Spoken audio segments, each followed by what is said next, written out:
Hello, my friends. Jerry Rosa here in the Rosa Stringworks Man Cave.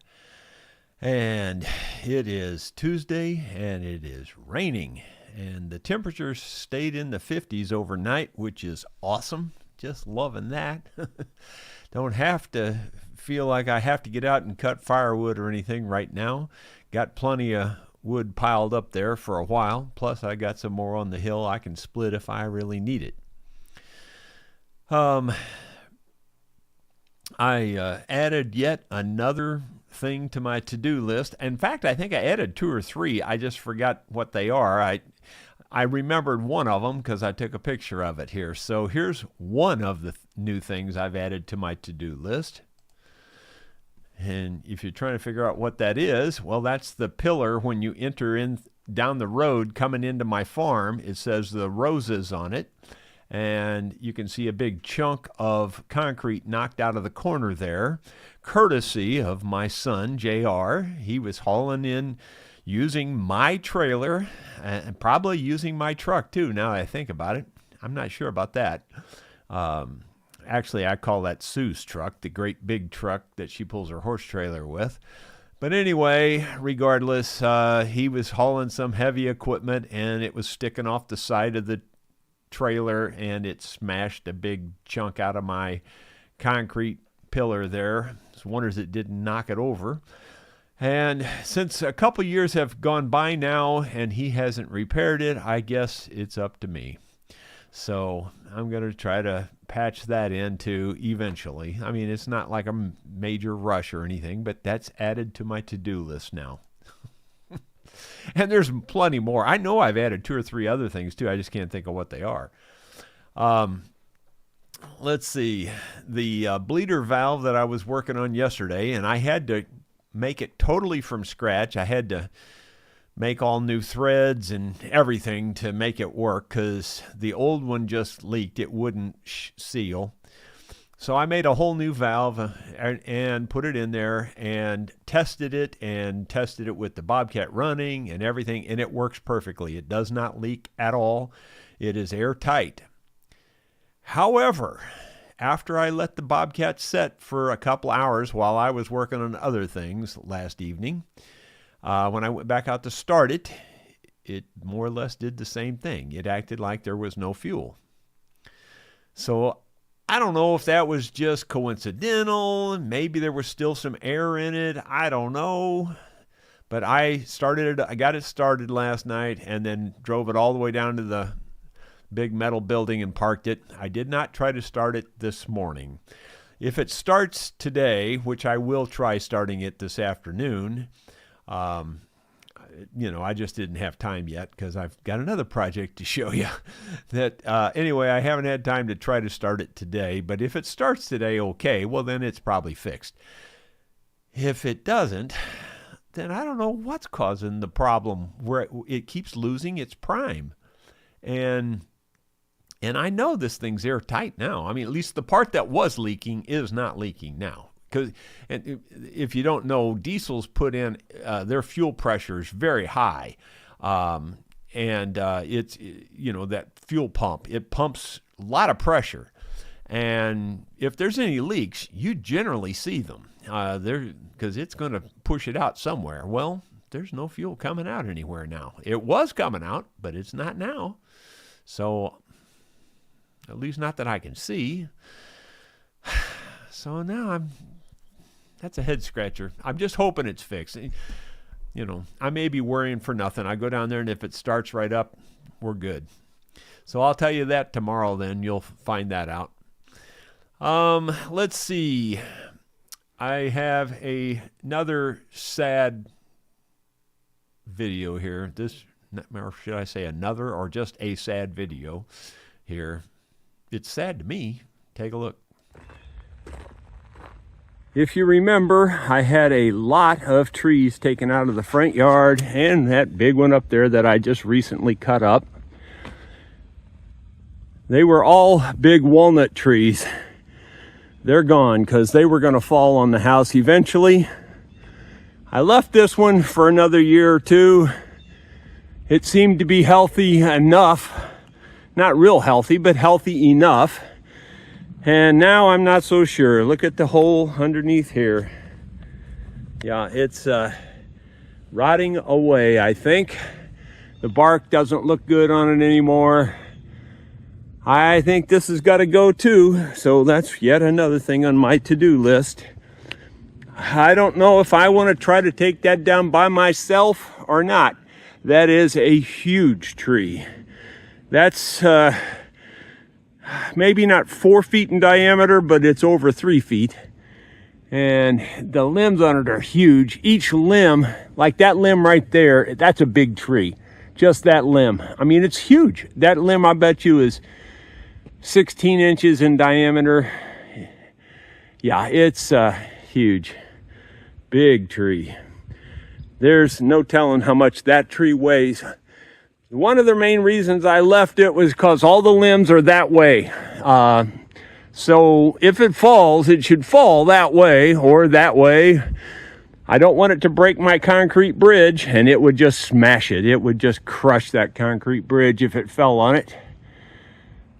So I think it's got to come down, as bad as I hate it, because it's so nice to have these big trees. But everything runs its course, you know. And it ain't long for the world. I know that for sure. It won't last another 2 or 3 years at the most. At the most. I mean, we've been noticing it dying back over the last 10 years, really. We know it hasn't been doing well.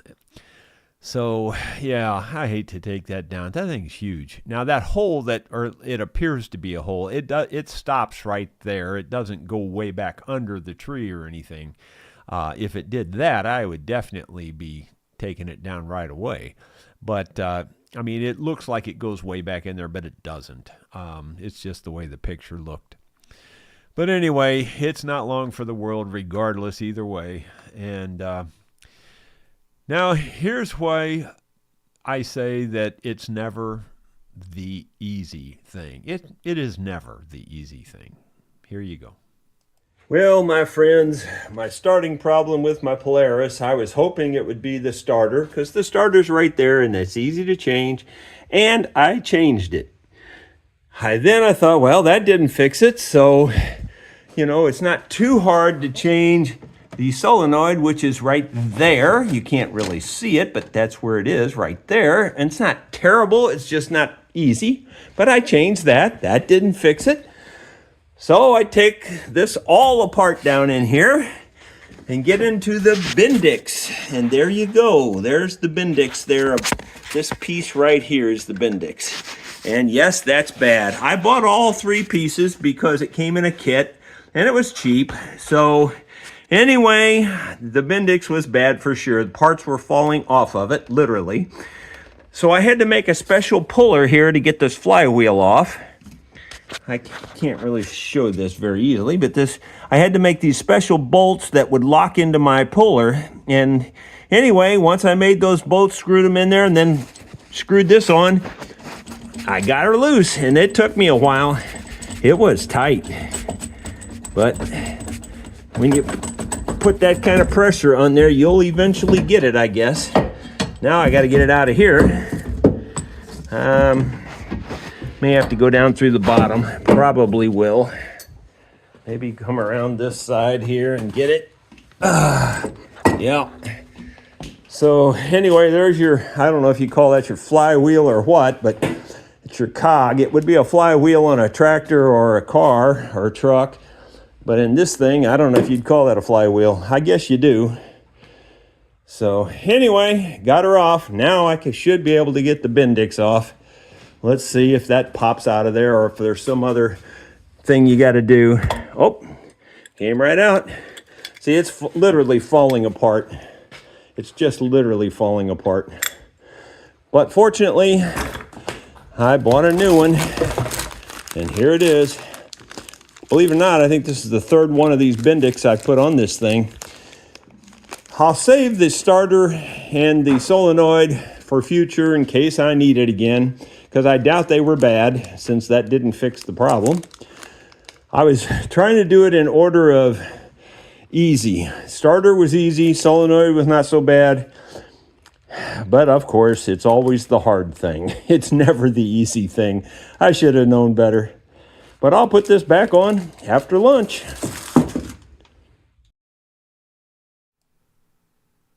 Yep. It's just the way it always is. Yeah, it doesn't matter. It doesn't matter. Even if you know for sure it's the easy thing, when you get in there, it won't be. It's something else every time. Every time. Just like on the doggone bleeder on the Bobcat. That wasn't easy to fix because I had to make a whole new bleeder assembly. But on the other hand, it was easy to get to, and it's the thing that made the most sense since it was leaking like crazy.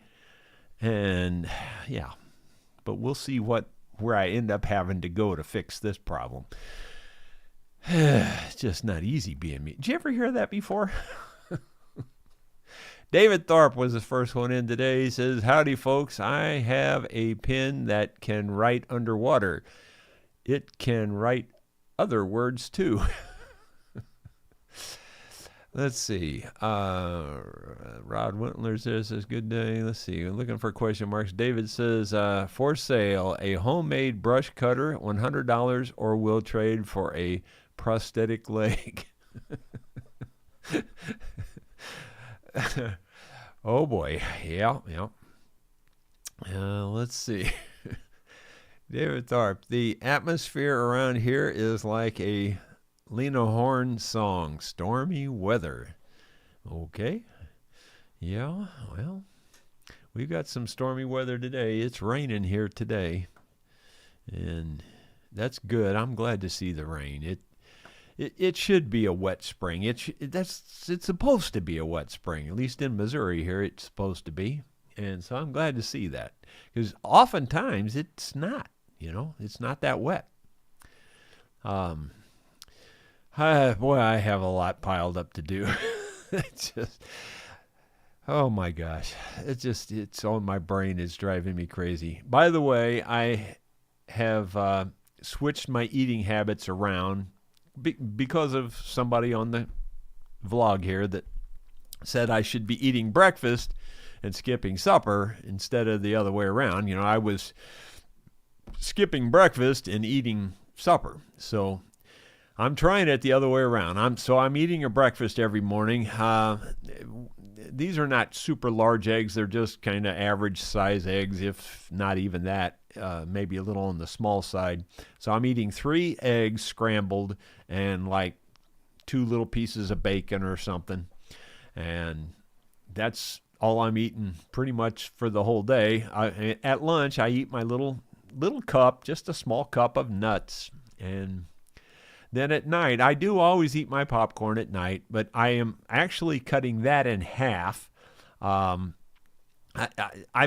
found another a particular. Well, actually, it was Cash's grandmother bought me some popcorn off the internet, and it was the Amish popcorn. Now, having said that, there's some Amish popcorn available here in Rolla, and it's the same label and everything, but it does not taste the same at all. It's not even similar. So the stuff that I've been ordering, I like it pretty well, and it's a microwavable bag of popcorn. Well, it's hard to cut that back, like you either get a bag full or you don't. So what I did was I bought some extra bags, and I'm just basically cutting the Amish bag in half, and I'm pouring half into one bag and half into the other bag, and then I'm resealing these bags and microwaving them, and it's working. That way I just get a half a portion of it. And so I'm really cutting back. I'm trying. I want to get down to 190.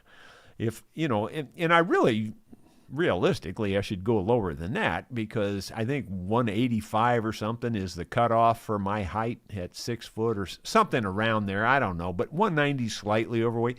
I'll take 190. Trust me. I'd be happy with 190. But Sue she is not helpful at all in this venture. Trust me. She constantly cooking things, making, pastries, cookies, pies, anything and everything set them out there in front of me, just constantly. And I'm not eating any of it.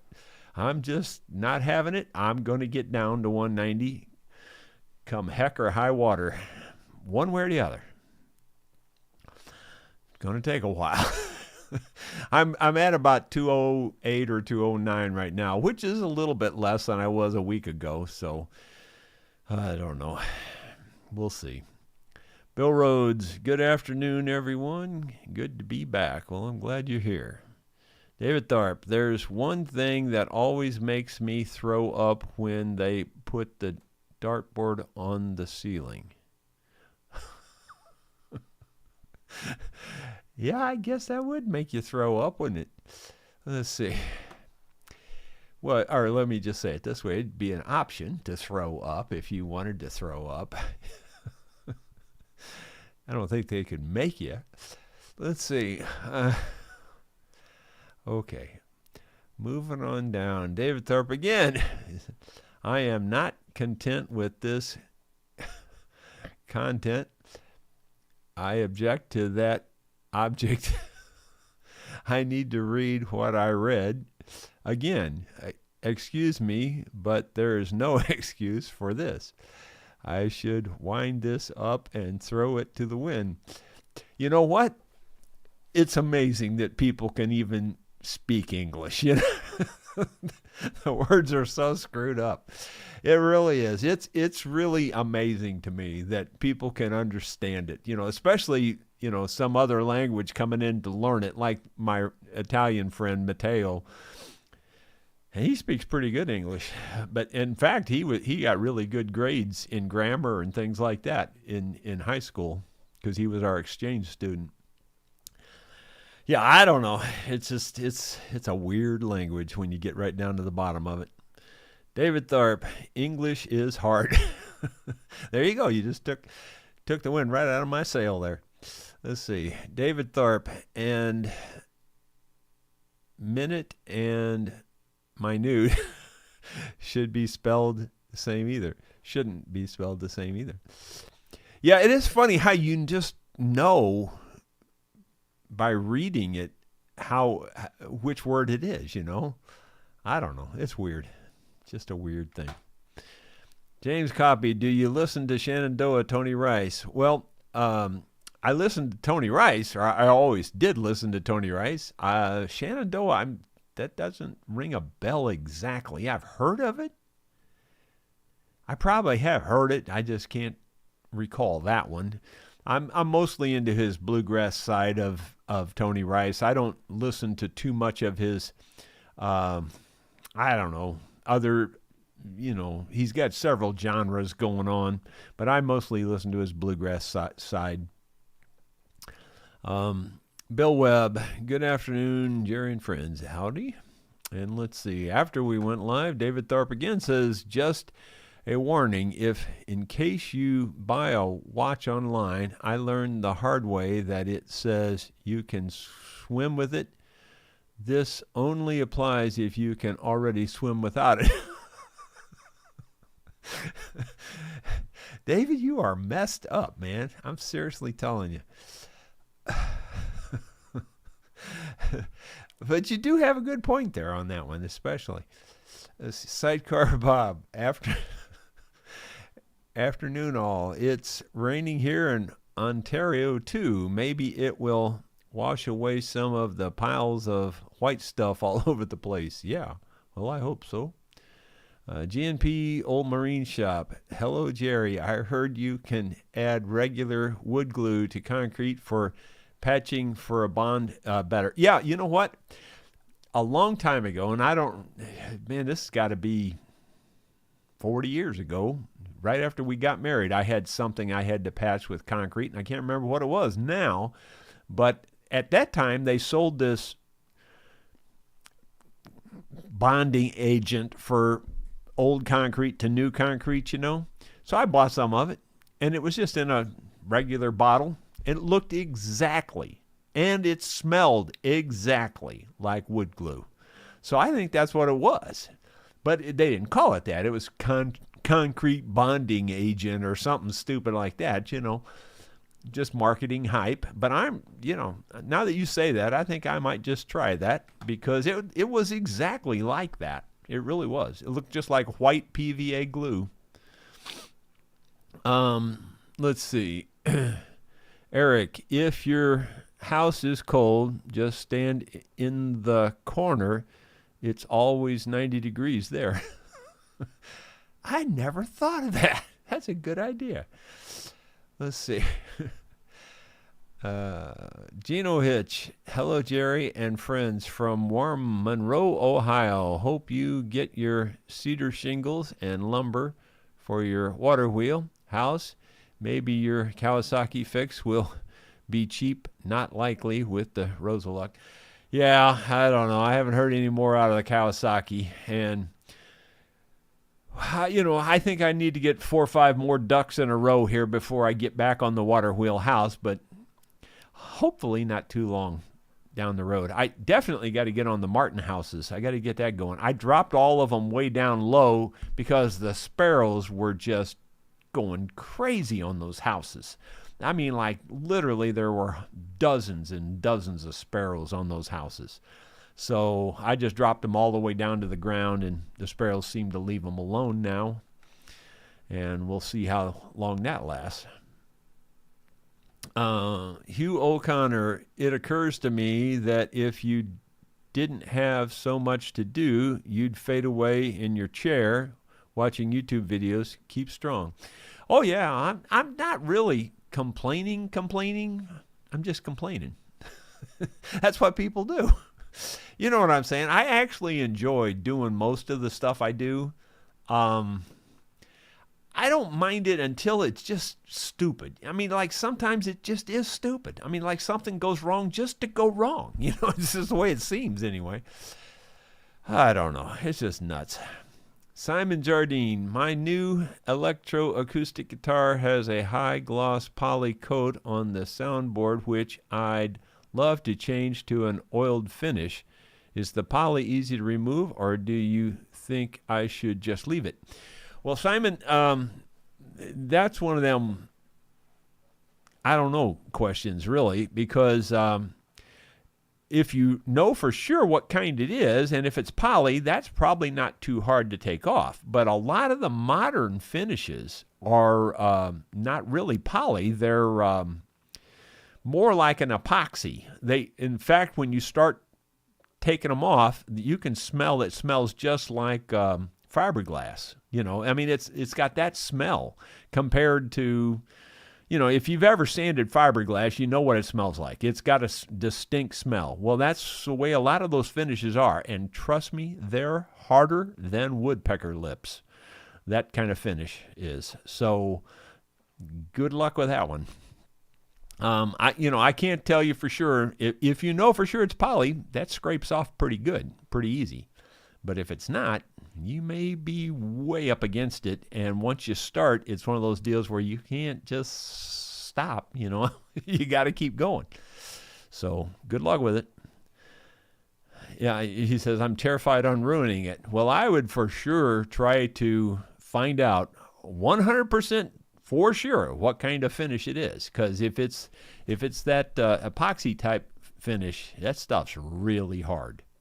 Super hard to take off. Ask me how I know. I've done it. It's really hard to take off. Don't forget to hit the like button. Thank you. Yeah, appreciate you doing that, everybody. It always helps me. 135 viewers at the moment. I'd like to see 135 thumbs up. G&P Old Marine Shop. Jerry, I'm a retired fiddler. Been trying to learn Kenny Baker's Gold Rush and not going well at all. Well, I give you a lot of credit if you can play a fiddle at all. I can play almost any song I hear on a fiddle. But it sounds horrible. There will be parts of every song I can play that sound okay, but most of it just doesn't sound that good. And I never could. I tried. I think Kenny Baker is just a great fiddler. I just love Kenny Baker's fiddling. And Him and the other one. There's another big one in bluegrass. You know me and names. He played with Ricky Skaggs a lot. I can't think of his name. But anyway, he's really good too. Ronald Todd, and then Vassar Clemens too is really good. Vassar Clemens is a much more progressive fiddler. In fact, Bill Monroe basically said words to the effect, almost these exact words, but I'm still paraphrasing. He said that Vassar Clemens, he just ruined fiddling for everybody. And he didn't mean it in a nice way, like a backwards compliment, you know. He meant like that guy ruined fiddling because he had this other style. I don't know exactly what you call it. Trying to think of the style that you would call it. But anyway, it wasn't the bluegrass, hardcore, old-timey bluegrass sound. And Bill Monroe was not impressed. But all the new fiddlers wanted to play and sound like Vassar because he had such a cool sound, you know. So if you've not heard Vassar Clemens, you might want to listen to him. I mean, it may not be your cup of tea because Kenny Baker is real straight up and down fiddling, and he is good. Man, he's really good. Let's see. Ronald Todd, I used that bonding agent you mentioned about 10 years ago, and it's still holding up to the patch I did on my porch. Yeah, the thing I put it on, it held really, really well, too. It really did hold well. I've actually looked for that several times at the hardware stores, and I don't see it anymore. So maybe it is just plain old wood glue. I might just try that. David Thorpe, my wife and I were driving and she said, look, a flock of cows. I said, herd of cows. She said, of course they go moo, and here's a flock of them there. I can't read, but yeah, I get your point. Crazy. Sidecar Bob, that reminds me, I need to get some lumber so I can build a nesting box for the robins. Last spring, they nested in the open and spent most of the spring shivering. Well, robins, I think they don't generally nest in a cavity. I mean, they would probably nest in an open box. That's what it sounds like you're talking about. And they probably would nest in an open box, but I don't think they nest in a cavity at all. Let's see. Moving on down. Bobby Hicks, yep, that's the one I was trying to think of. Thank you. And then GMP says Vassar was in his own world. Yeah, Vassar. I really like Vassar's fiddling, though. I mean, I like them all. I like Kenny Baker. I like Bobby Hicks. And there's quite a few others too, but I like them all.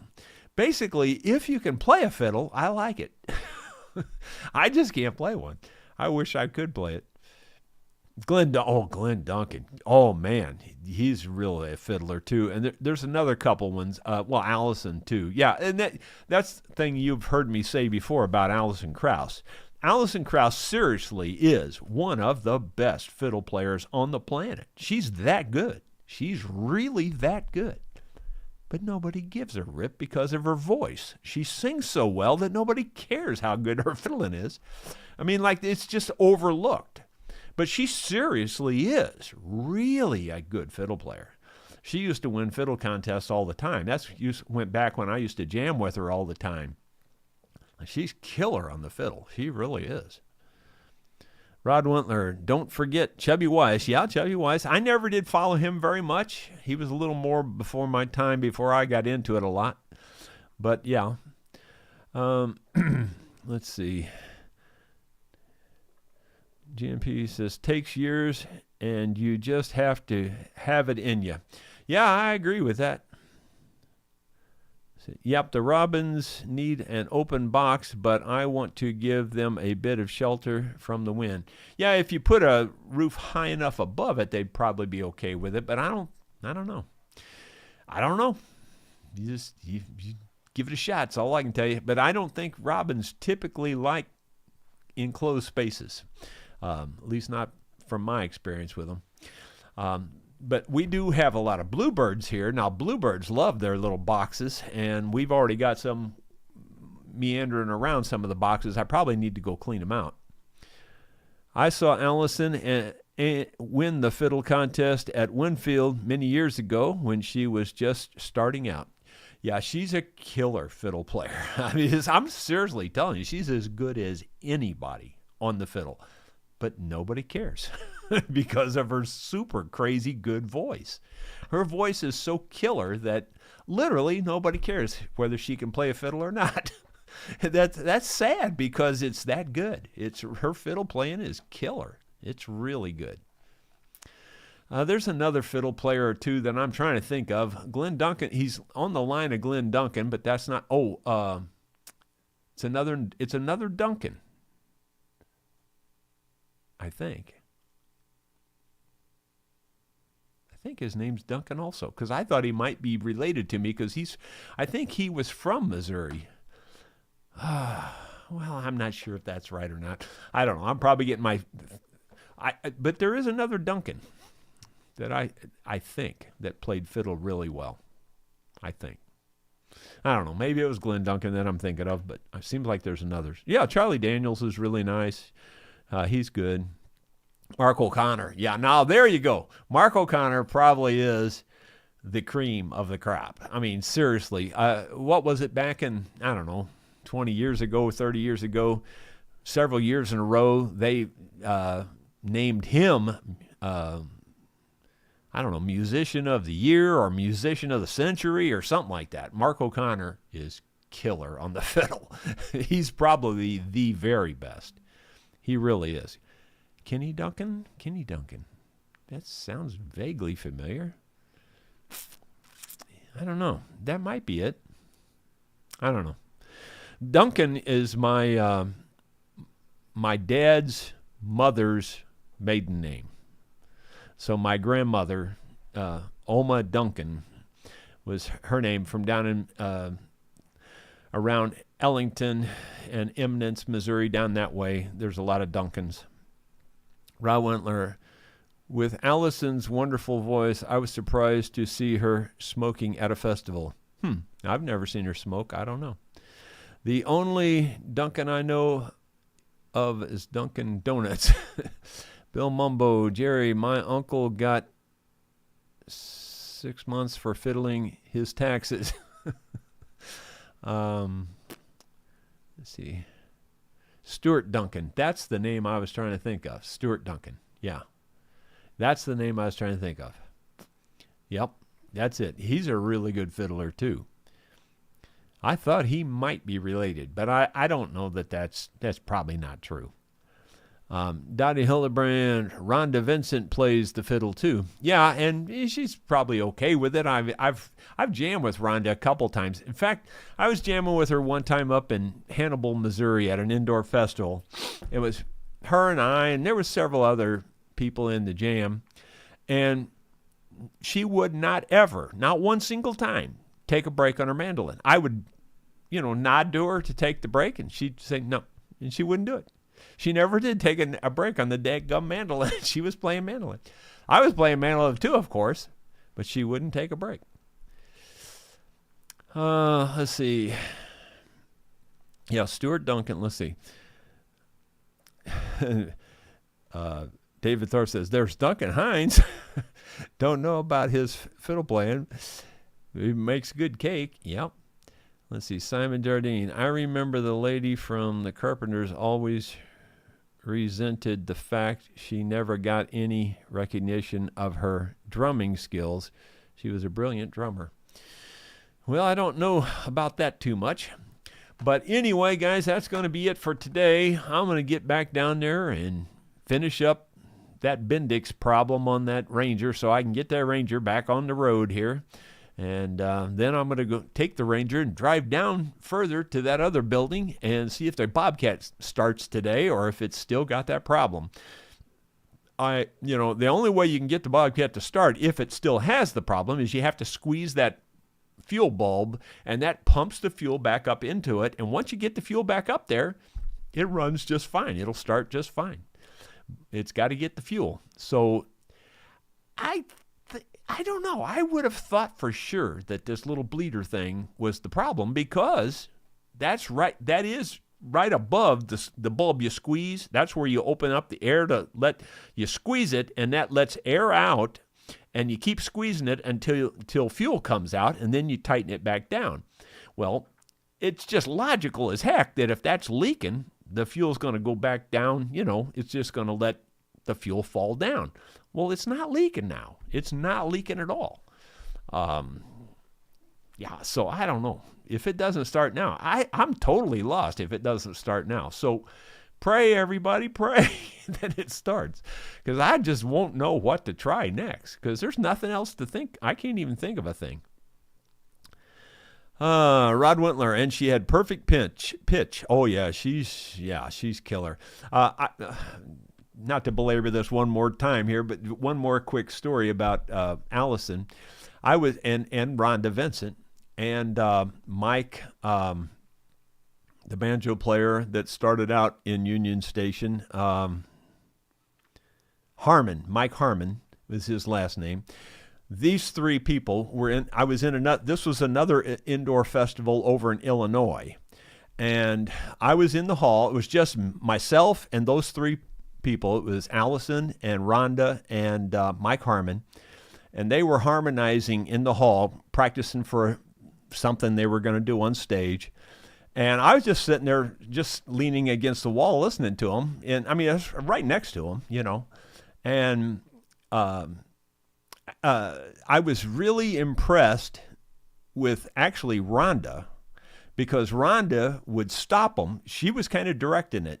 And like they were singing a cappella, they didn't have any instruments in their hands. And she'd say, no, right there, Mike, that's a B sharp. You need to hit that note right there, and she'd stop them. And it was like, you guys are that in tune in your ear that you can hear these different specific notes like that? I mean, like they were actually calling notes. And I'm like, are you kidding me?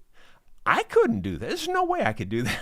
I still can't do that. That was a long time ago, you have to understand. That was probably, I don't know, that was probably 30 years ago, maybe 40 years ago.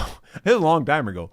But anyway, I was really impressed. They were in the hallway there, and they just kept stopping. They were singing the harmonies and trying to get them just as tight as they could. And then Rhonda would stop them and say, nope, you need to hit this note. No, you need to hit that note. It was crazy. Just nuts. Let's see. Scott Roberts, and could drum and sing at the same time. Not easy. Wow. Well, a lot of people have trouble playing and singing at the same time, like especially on an upright bass.